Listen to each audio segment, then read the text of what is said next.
ಪ್ರಧಾನಿ ನರೇಂದ್ರ ಮೋದಿ ಅವರು 400 ಸ್ಥಾನ ಗೆಲ್ತಾರೆ ಅಂತ ಬಿಜೆಪಿ ಕಾರ್ಯಕರ್ತರು, ನಾಯಕರು, ಮುಖಂಡರು, ಅಂಧಭಕ್ತರು, ಗೋಧಿ ಮೀಡಿಯಾ ಎಲ್ಲವೂ ಕೂಡ ಒಂದು ಭಜನೆಯನ್ನ ಶುರು ಮಾಡಿದೆ. ಆದ್ರೆ 2019ರಲ್ಲಿ ಇದ್ದಂತಹ ಮೋದಿ ಅವರ ವರ್ಚಸ್ಸು ಅಲೆ ಇವತ್ತು ಸಂಪೂರ್ಣವಾಗಿ ತಗ್ಗಿದೆ ಅನ್ನೋದಕ್ಕೆ ಸಾಕ್ಷಿ 6 ರಾಜ್ಯಗಳಲ್ಲಿ ಬಿಜೆಪಿ ಪಡೆಯಬಹುದಾದಂತಹ ಸ್ಥಾನಗಳು. ಯಾವುದು ಆ 6 ರಾಜ್ಯ? ಒಂದೊಂದು ರಾಜ್ಯವೂ ಕೂಡ ಯಾಕೆ ಅಷ್ಟು ದೊಡ್ಡ ಮಟ್ಟದಲ್ಲಿ ಹಿನ್ನಡೆಯನ್ನ ಅನುಭವಿಸ್ತಿದೆ? ಮೊದಲನೇ ರಾಜ್ಯದಿಂದ ನೋಡ್ತಾ ಬಂದ್ರೆ ಮಹಾರಾಷ್ಟ್ರ 48 ಲೋಕಸಭಾ ಕ್ಷೇತ್ರ ಬರುತ್ತೆ. ಈ ಪೈಕಿ ಸುಮಾರು 41 ಕ್ಷೇತ್ರಗಳನ್ನ 2019ರಲ್ಲಿ NDA ಮೈತ್ರಿಕೂಟ ಗೆದ್ದಿತ್ತು. ಅವತ್ತು ಉದ್ಧವ್ ಠಾಕ್ರೆ ಬಿಜೆಪಿ ಜೊತೆಯಲ್ಲಿದ್ರು. ಇವತ್ತು 48ರಲ್ಲಿ ಈ ಕ್ಷಣಕ್ಕೆ ಚುನಾವಣೆ ನಡೆದ್ರೂ ಕೂಡ, ರಿಸಲ್ಟ್ ಬಂದ್ರೂ ಕೂಡ ಬಿಜೆಪಿಗೆ ಸಿಗಬಹುದಾದಂತಹ ಸ್ಥಾನಗಳು ಕೇವಲ 15. 41 ಗೆದ್ದವರು ಕೇವಲ 15ಕ್ಕೆ ಬಂದು ಇಳಿತಾರೆ ಅಂದ್ರೆ ಕಾರಣ ಏನು? ಮರಾಠರ ಸ್ವಾಭಿಮಾನದ ಪ್ರತೀಕ ಬಾಳ್ ಠಾಕ್ರೆ ಅವರ ಮಗನ ಪಕ್ಷವನ್ನ ನಕಲಿ ಠಾಕ್ರೆ ಕುಟುಂಬ ಅನ್ನೋ ಮೂಲಕ ಬೇರೆ ಸಂದೇಶವನ್ನ ಮೋದಿ ಅವರು ರವಾನಿಸಿದ್ರು. ಅದಕ್ಕಿಂತಲೂ ಮಿಗಿಲಾಗಿ ಈ ದೇಶದ ಅತ್ಯಂತ ಮುತ್ಸದಿ ಕಿಂಗ್ ಮೇಕರ್ ಶರದ್ ಪವಾರ್ ಅವರನ್ನ ಹೆದರಾಕೊಂಡಿದ್ದು ಈ ಇಬ್ಬರೂ ಕೂಡ ಎಷ್ಟರ ಮಟ್ಟಿಗೆ ಇವತ್ತು ಮಹಾರಾಷ್ಟ್ರದಲ್ಲಿ ಎದ್ದು ನಿಂತಿದ್ದಾರೆ ಅಂದ್ರೆ ಅಗಾಡಿ 48ರಲ್ಲಿ ಕನಿಷ್ಠ 37 ಸ್ಥಾನಗಳನ್ನ ಪಡೆಯುತ್ತೆ. ಇನ್ನುಳಿದಂತಹ 11-10 ಸ್ಥಾನಗಳನ್ನಷ್ಟೇ ಬಿಜೆಪಿ ಪಡಿಬಹುದು ಅನ್ನೋಷ್ಟರ ಮಟ್ಟಿಗೆ ಅಲ್ಲಿನ ಗ್ರೌಂಡ್ ಸಿದ್ಧವಾಗಿದೆ. ಯಾವುದೇ ನಕಲಿ ಪವಾರ್ ಟೀಮ್ ಅನ್ನ ತಗೊಂಡೋದ್ರು, ಠಾಕ್ರೆ ಪಕ್ಷದ ಒಬ್ಬ ನಾಯಕನನ್ನ, ಆಟೋ ಡ್ರೈವರ್ ಅನ್ನ ಕರ್ಕೊಂಡೋದ್ರು.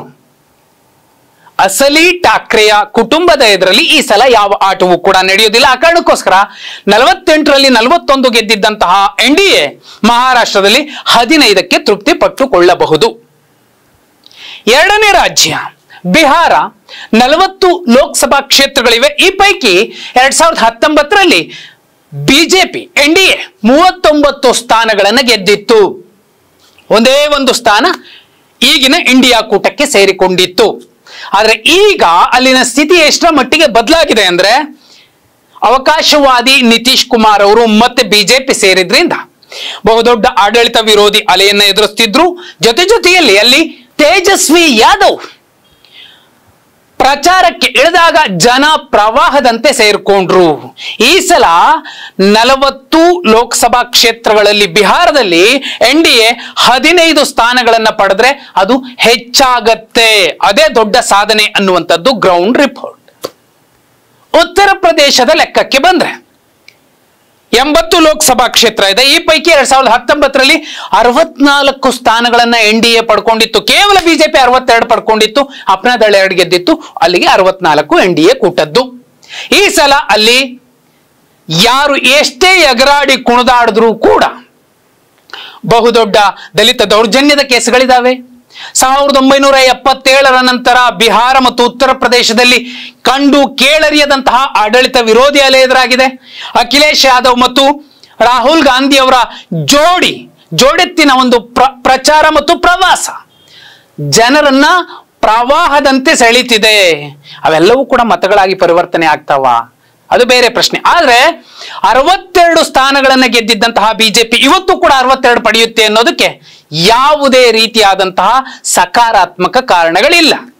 ಕನಿಷ್ಠ 20ಕ್ಕೂ ಅಧಿಕ ಸ್ಥಾನಗಳನ್ನ ಕಳ್ಕೋಬಹುದು ಕಳೆದ ಚುನಾವಣೆಗಿಂತ. ಅಲ್ಲಿಗೆ 45 ಸ್ಥಾನಗಳು ಪಡೆದ್ರೆ ಅದು ಹೆಚ್ಚುಗಾರಿಕೆ.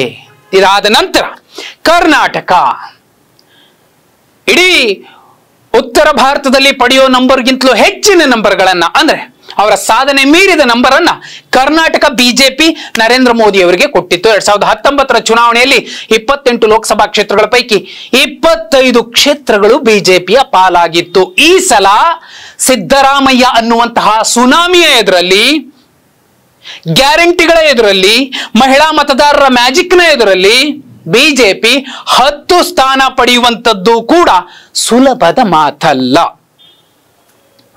ಇನ್ನು ರಾಜಸ್ಥಾನದ ವಿಚಾರಕ್ಕೆ ಬಂದ್ರೆ 25 ಲೋಕಸಭಾ ಕ್ಷೇತ್ರಗಳ ಪೈಕಿ 2019ರಲ್ಲಿ 24 ಸ್ಥಾನಗಳನ್ನು ಬಿಜೆಪಿ ಪಡ್ಕೊಂಡಿತ್ತು. ಇವತ್ತು ವಸುಂಧರಾ ರಾಜೆ ಅವರನ್ನ ಪಕ್ಕಕ್ಕೆ ಸರಿಸಿ ಯಡಿಯೂರಪ್ಪ ಅವರ ರೀತಿಯಲ್ಲಿ ಕಡೆಗಣಿಸಿ ಬೇರೆಯದ್ದೇ ರೀತಿಯ ರಾಜಕಾರಣಕ್ಕೆ ಮುಂದಾದಂತಹ ಹೈಕಮಾಂಡ್ಗೆ ಬಿಜೆಪಿಯ ಬಂಡಾಯಗಾರರು ಒಂದು ಕಡೆ, ಜೊತೆಯಲ್ಲಿ ಕಾಂಗ್ರೆಸ್ನ ಕಟಾಕಟ್ ಪ್ರಣಾಳಿಕೆಯನ್ನ ನೆಚ್ಚಿಕೊಂಡಿರುವಂತಹ ಉತ್ತರ ಭಾರತದ ಬಹುಪಾಲು ರಾಜ್ಯಗಳಲ್ಲಿ ರಾಜಸ್ಥಾನವೂ ಕೂಡ ಮುಂದಿದೆ, ಬಿಹಾರ, ಉತ್ತರ ಪ್ರದೇಶ ಕೂಡ ಮುಂದಿದೆ.